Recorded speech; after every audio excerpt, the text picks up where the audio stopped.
ప్రాణదాత బాబాసాహెబ్ అంబేద్కర్ విగ్రహాన్ని సిద్దిపేట జిల్లా వర్గల్ మండలం ఏలూరు నాచారం గ్రామంలో దళితులు స్వచ్ఛందంగా ఒక గ్రామీణ ప్రాంతంలో, ఇది ఆర్ఎండ్బి రోడ్డు కూడా కాదు, ఇది జాతీయ రహదారి కాదు, ఆర్ఎండ్బి స్థలం అనే పేరుతోటి వాళ్ళ విగ్రహాన్ని ఏర్పాటుకి వాళ్ళ గ్రామస్తులు ఒక వారం రోజుల కింద ఇక్కడ ఒక గద్దెను పిల్లర్ను నిర్మించుకున్నారు.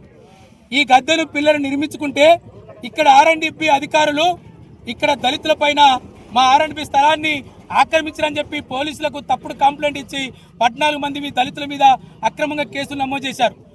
అంతటితోటి ఆగకుండా నిన్న రాత్రి ఇవాళ అర్ధరాత్రి దొంగల్లాగా ఆర్ఎండ్బి అధికారులు వచ్చి పోలీస్ బందోబస్తు తోటి ఇక్కడ బాబాసాహెబ్ అంబేద్కర్ గారి విగ్రహ నిర్మాణానికి నిర్మించుకున్న గద్దెను పిల్లర్ను కూలగొట్టారు. ఒక దొంగల్లాగా, ఒక రౌడీల్లాగా కూలగొట్టారు.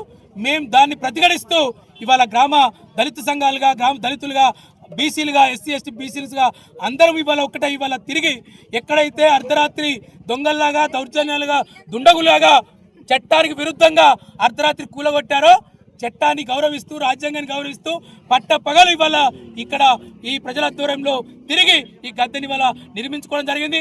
మేము ఇక్కడ పోలీస్ అధికారులకు, జిల్లా కలెక్టర్కు, జిల్లా పోలీస్ అధికారులకు ఒకటే కోరుతున్నాం, ఇది భారత రాజ్యాంగ నిర్మాత విగ్రహం.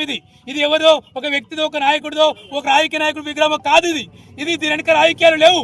కానీ విగ్రహము గద్దె తొలగింపు వెనుక రాజకీయాలు ఉన్నట్టు కనబడుతున్నాయి. అందుకే ఒక కంప్లైంట్ రాగానే వెంటనే కేసు పెట్టారు. ఈ జిల్లాలో ఒక్క కేసు కూడా ఇప్పటివరకు కాలేదు. అంబేద్కర్ గద్దె విగ్రహాలను నిర్మించుకుంటే ఒక్క దళితుడి పైన, ఒక్క బీసీ పైన, ఒక్క ఎస్సీ పైన, ఒక్క ప్రజా సంఘాల పైన కేసు కాలేదు. కేవలం ఒక చరిత్ర సృష్టించారు ఇవాళ గౌరవం పోలీసులు. ఇక్కడ కేసు పెట్టారు 14 మంది దళితుల పైన. కారణం ఏం చెప్తా ఉన్నారు? ఏఈఓ గారు కంప్లైంట్ ఇచ్చామని చెప్తున్నారు. ఇక్కడ ఏఈఓకి చెప్తా ఉన్నాం, ఇక్కడ ఆర్ఎండ్బి అధికారులకు చెప్తా ఉన్నాం, మీరు గనక ఈ విగ్రహం జోలికి వస్తే బాగుండదని చెప్పి ఇవాళ మేము చెప్తా ఉన్నాం. మీరు కూడా మా సోదరులే, మీరు కూడా మా రక్తం పంచుకబుట్టిన వాళ్ళే. మీరు కూడా డాక్టర్ బాబాసాహెబ్ అంబేద్కర్ రాజ్యాంగం వల్ల, రిజర్వేషన్ పుణ్యాల వల్ల ఉద్యోగానికి వచ్చి అదే రాజ్యాంగ నిర్మాత విగ్రహం పెట్టుకుంటే మీరు కంప్లైంట్ ఇవ్వడము, మీరు పోయి మేము చట్టాన్ని కాపాడుతున్న పేరుతోటి, లా అది పేరుతో పెట్టి ఇవాళ ఇది చేస్తే కుదరదు. అంబేద్కర్ విగ్రహాలకు పర్మిషన్ ఉండదు. సుప్రీంకోర్టు కూడా చెప్తా ఉన్నాం. సుప్రీంకోర్టు తన తీర్పుని, తన ఆదేశాలను వెనక్కి తీసుకోవాలి. ప్రపంచ రాజ్యాంగ నిర్మాత విగ్రహాలు పెట్టుకొని పర్మిషన్ కావన్నా? మీకు రోడ్డు మీద ఏ విగ్రహాలు కనిపించాయి? దేశద్రోహుల విగ్రహాలు ఉంటాయి, రాజకీయ నాయకుల విగ్రహాలు ఉంటాయి, మాజీ ముఖ్యమంత్రి విగ్రహాలు ఉంటాయి. హైదరాబాద్ నడి ఒడ్డున హుస్సేన్ సాగర్ చుట్టూ ఇవాళ విగ్రహాలు కడతారు. అది రహదారి కాదా? అక్కడ లేని విగ్రహాలకు ఇబ్బంది, ఇక్కడ ఏమి ఇబ్బంది వస్తుంది మీకు ఇవాళ? అంటే వెనుక రాజకీయాలు ఉన్నాయా? రాజకీయాలకు పోలీసులు పనిచేస్తూ ఉన్నారా? ఇక్కడ తహసీల్దార్, ఇక్కడ ఆర్ఎండ్బి అధికారులు పనిచేస్తూ ఉన్నారా? కాబట్టి ఈ విగ్రహం జోలికి రావద్దు. ఇవాళ ప్రజలు స్వచ్ఛందంగా తమ ఆత్మగౌరవం మీద జరిగిన దాడిని ప్రతిఘటిస్తూ తిరిగి వాళ్ళ గద్దె నిర్మించుకోవడం జరిగింది.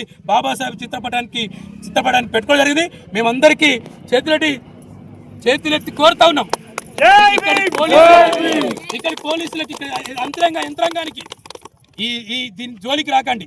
ఇది నిజంగానే చట్టవిరుద్ధం అయితే రండి, పబ్లిక్ హియరింగ్ పెట్టండి, కూర్చోండి. ఆర్డీఓ గారు, కలెక్టర్ గారు, సిపి గారు రండి, లేదు స్థానిక ఎమ్మెల్యే గారు రమ్మనండి. కూర్చొని మాట్లాడి చర్చల ద్వారా సమస్యలను పరిష్కారం చేసుకుందాం. మేము మొండిపట్టువాదులం కాదు, మేము బాబాసాహెబ్ వాదులం. మేము అత్యంత శాంతి కోసం కోరుతాం. బాబాసాహెబ్ అంబేద్కర్ బుద్ధుడిని నమ్ముకున్నాడు. ఆ బుద్ధుడు ఈ దేశంలో శాంతిని సృష్టించాడు. శాంతి కోసం మేము నిలబడేవాళ్ళము. మేము అశాంతి చేసి ఈ పూట వచ్చి పోయేవాళ్ళం కాదు. కాబట్టి మేము కోరుతా ఉన్నాం, మా వాళ్ళ మీద పెట్టిన కేసులను వెత్తివేయండి. ఈ విగ్రహం జోలికి రాకండి మేము చెప్పి కోరుతా ఉన్నాం. మీ అందరు కూడా చెప్తా ఉన్నాం, మీరు ఎవరు జోలికి పోకండి. ఎవరేమైనా అంటారు, పోలీసులకు డ్యూటీ ఉంటుంది, లా అండ్ ఆర్డర్ ప్రాబ్లం ఉంటుంది, వాళ్ళకు కూడా వాళ్ళ మీద ఒత్తిడి ఉంటుంది. వాళ్ళు కాదు మనకు వ్యతిరేకం. మనకు ఇక్కడ వ్యతిరేకం ఈ విగ్రహాన్ని ఎవరు అడ్డుకుంటాడో వాడు మనకు వ్యతిరేకం. కాబట్టి వాడిని ఎవరో తేల్చుకుందాం. ఇక్కడ ఈ గద్దె జోలికి వస్తే మేము ఊరుకోమని చెప్పి ఇక్కడ హెచ్చరిస్తున్నాం. మళ్ళా చెప్తున్నాం, అంబేద్కర్ విగ్రహాలకు, భారత రాజ్యాంగ నిర్మాత అంబేద్కర్ విగ్రహాలకు, పూలే విగ్రహాలకు, శివాజీ విగ్రహాలకు పర్మిషన్ లేవు, గిర్మిషన్ లేవు. ఇక్కడ చట్టం లేదు, గిట్టం లేదు. ఇక్కడ ప్రజలే చట్టం. ఇక్కడ ప్రజలు కోరుకుంటే అక్కడ పెట్టుకోవచ్చు. ఇది ఇబ్బంది లేదు, ప్రజలకు ఇబ్బందిగా లేదు. ఇక్కడ 25 అడుగులు ఉంది, ఇక్కడ 25 అడుగులు ఉంది. ఇదేమో జాతీయ రహదారి కాదు, అక్కడ 50 అడుగులు దూరం ఉంది జాతీయ రహదారికి. ఏం అడ్డం వచ్చింది? ఆర్ఎండ్బి అధికారులకు కన్ను మూసుకున్నారా? టేప్ బట్టాన్ని పడదాం, టేప్ బట్టి కొలుతాం. టేప్ బట్టి కొలిసి సెంటర్ ఎక్కడ అక్కడ విగ్రహం పెట్టుకుందాం. ఇది గ్రామీణ ప్రాంతం పోయేతోవా, ఇది జాతీయ రహదారి మీద, మిగతా విగ్రహాలు చాలా జాతీయ రహదారుల మీద ఉన్నాయి. కాబట్టి ఈ విగ్రహం జోలికి రావద్దు, మా ఆత్మగౌరవం మీద దాడి చేయొద్దు. మా దేవునితో సమానంగా చూసుకునే, మా తల్లిదండ్రుల కంటే ఎక్కువ గౌరవించే బాబాసాహెబ్ విగ్రహం జోలికి వస్తే మేము చూస్తూ ఊరుకోమని చెప్పి ఈ సందర్భంగా హెచ్చరిస్తాను. మరిన్ని న్యూస్ కోసం సోషల్ మీడియాని సబ్స్క్రైబ్ చేసి సపోర్ట్ చేయగలరు please. Me Chandi Srinivas, journalist.